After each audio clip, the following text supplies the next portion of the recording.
Hey guys, welcome back to Skylanders Ring of Heroes. Now today's video is going to be a bit of a recap on my account, where I'm going, what I'm doing at the moment. We've also got a new NAT 5 to summon. I just figured I hadn't really done that, just broad overview of my account to sort of give you guys just a rough estimate of sort of my plans and what I'm doing. So that's what this one will be. There's just a couple quick things I wanted to mention at the start of this video.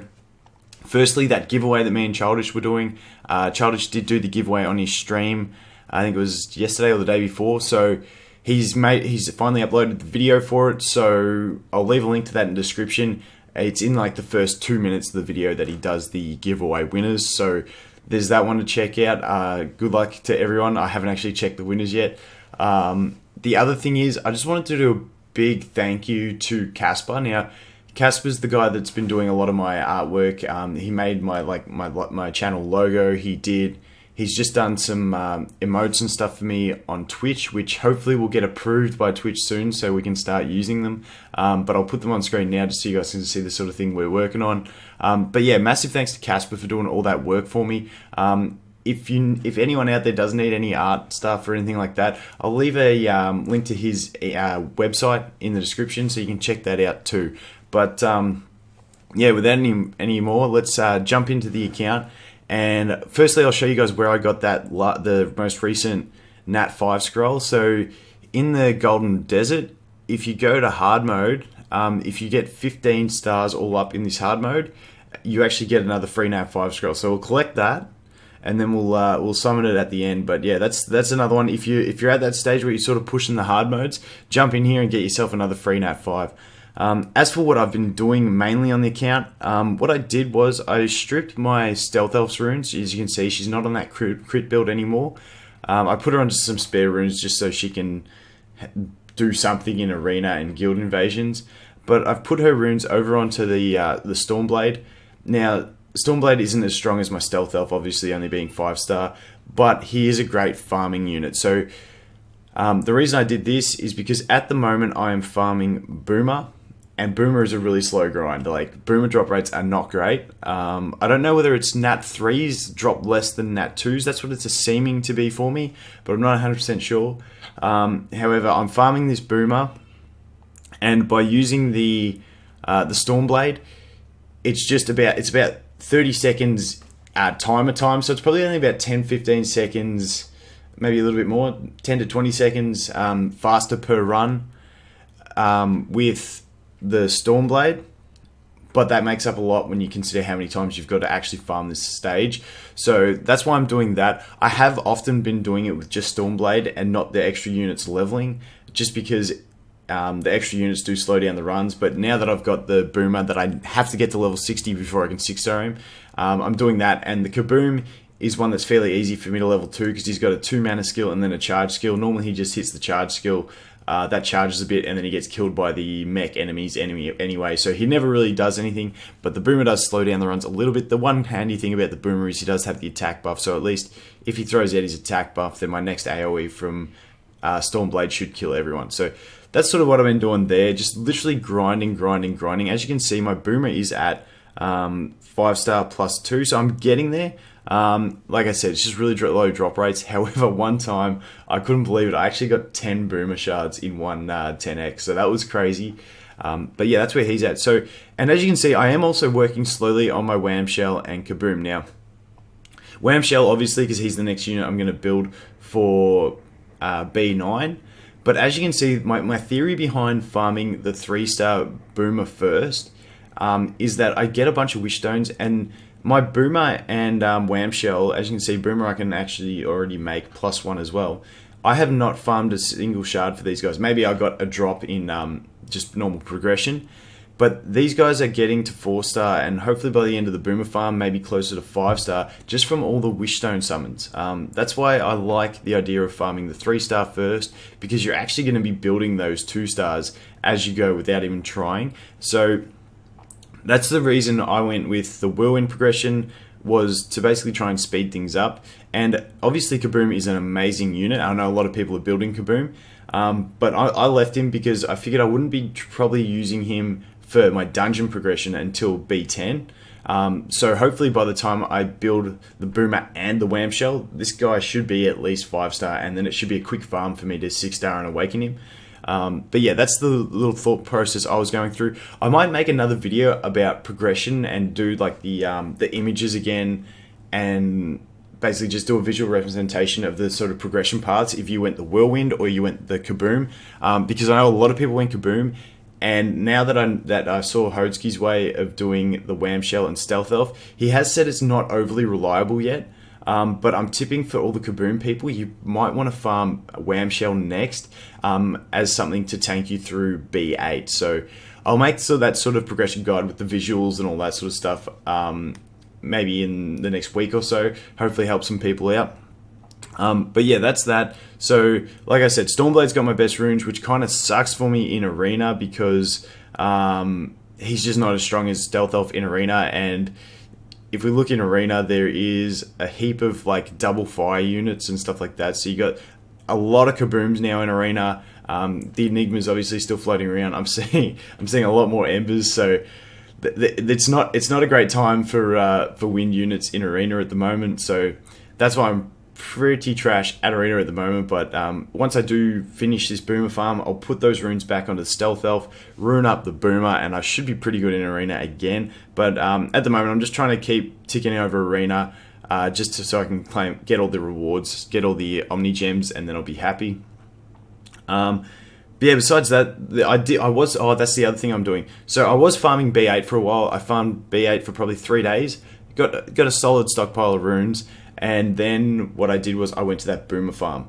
And because I know I'm going to farm boomer, and then I might do a bit more B8 after boomer, and then wham shell pretty much straight away, I've actually been upgrading my buildings. So as you can see, my magic collector is at level 3, and so is my energy collector. Those are the two I want to max out first because they give you so much more free resources to keep playing the game. Level 5 is max for these, I'm pretty sure if I remember right from my soft launch account, but they do get really expensive. So the first upgrade for each of them is 100,000 each, and then 200,000 each, and then as you can see, if I click the right thing, it becomes 300,000. So they get really expensive to power up, but because I'm spending all day grinding those boomer shards, I'm probably getting about 400,000 gold per day, and that's why I'm just dumping it into these, because I'm not really powering up runes at the moment. I've got the runes that I want where I want them. Eventually I will have to farm some more. I'm really going to need those attack runes for boomer, those 6-star attack runes, to really push further. But for now, I'm just using my gold to upgrade those because they are a really good resource. The gold ones are really good to power up too, but for me, I'm not going to power them up till I'm probably farming B9, just because I feel like I will need the gold that I do have to power up a few runes, and like I said, it does get a bit expensive, but once I've got my B9 team sorted with good enough runes, then I'll know I won't be powering up runes too much, so I can pretty safely move into that. So that is pretty much it. The tower, I think I'm pretty much the same on the tower as I was before. I'm just waiting. I'm stuck at that level 55. I think Boomer's really going to help me at 55 because you've got the fire element bombs, and Boomer also has the AoE, so I feel like once I get Boomer, put my crit runes back on Stealth Elf, put Boomer in there with the Whirlwind, and I think I'll be safe to get through that one, and then we'll progress a bit further. But basically, all is leaning on the Boomer at the moment, doing that farm. So hopefully, I'm thinking with the drop rates, I'm thinking another 3 to 4 days of farming Boomer, and I hopefully will have him done, and then we can move on to the Wham Shell and hopefully progress into B9. But that's pretty much where the account's at.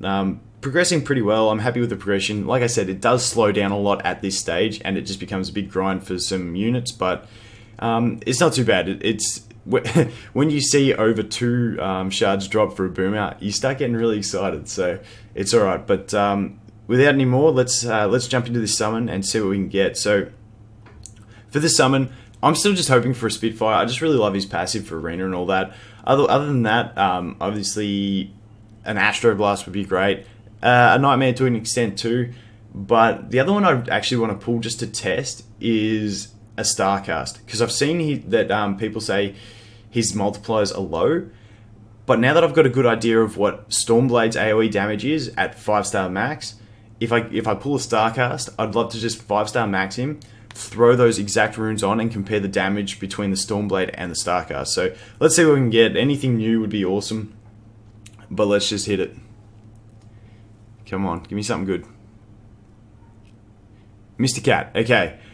Probably widely seen as not the best unit, but I've been asked about Mr. Cat a fair bit, so let's have a look at the skills, and we can have a check into it. So, I think this is one of those units that is just, I don't think is very good early game. It's not going to speed up progression early game.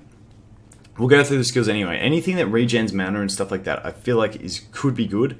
So we've got this skill, 20-second cooldown, skills up to be an 18-second cooldown, 50% chance to regain mana by 1. A cheap skill that regains mana, nice. Would have been good if it was just a 0 mana skill that didn't do anything, but hey, it's a mana regain. Fires an energy orb at an enemy and casts Disrupt. Disrupt is going to be nice. For some stages, I feel like something like the Wailing Labyrinth is going to be good. I've also noticed Disrupt is going to be really good in the guild invasions because all those bosses have charge skills, and if you can keep disrupting their charge skills, that's going to be really handy. Also removes a buff of the enemy who has the highest attack. That's not bad if you're fighting enemies with attack buff. Still very niche use, but Focus, summon a Copycat which attacks an enemy and grants crit rate up to all allies for 1 turn. Now, that one's not too bad. Like, something like that combined with this, make it a really good support. Low mana cost, pretty much puts it down to 1. Oh, you've only got a 50% chance to regain mana, so it's not necessarily 1 mana. It's about a 1.5 mana cost unit with the crit rate support, but it's still not amazing. 50% chance to gain stealth for 1 turn when successfully deflecting an attack. So that's evasion. So this is where I think it could have a niche use as an attacker. I'm not 100% sure on the base stats, but that going stealth, if you evade, you can build it like late game. This is why I'm talking late game. If you have it like a triple evasion set, and then have it as like a damage dealer, it could be decent depending on the multipliers. Like, you can skill this up to get an extra 30-40%, so it's a 90% chance to actually, no, that's 50. 10, 20, 30, 40, 50. So you got a 100% chance to go into stealth when you deflect an attack. So, you know, if you do build it for damage, you can build it high. You could probably build this one on attack, like defense or HP, and then crit damage, and get, you know, your crit rate up to about that, you know, hopefully around 60-ish, and then you gain the extra 50% crit rate when you're in stealth. Could be an option. Like I said, it's very niche use at the moment. And then attack power of all allies in duels by 5%. That's nothing you're going to shy away from. That's a pretty good leader skill. Not the best leader skill, but still really nice. So let's see what the Awakening is when we're talking about endgame. Okay, so this affects the first skill.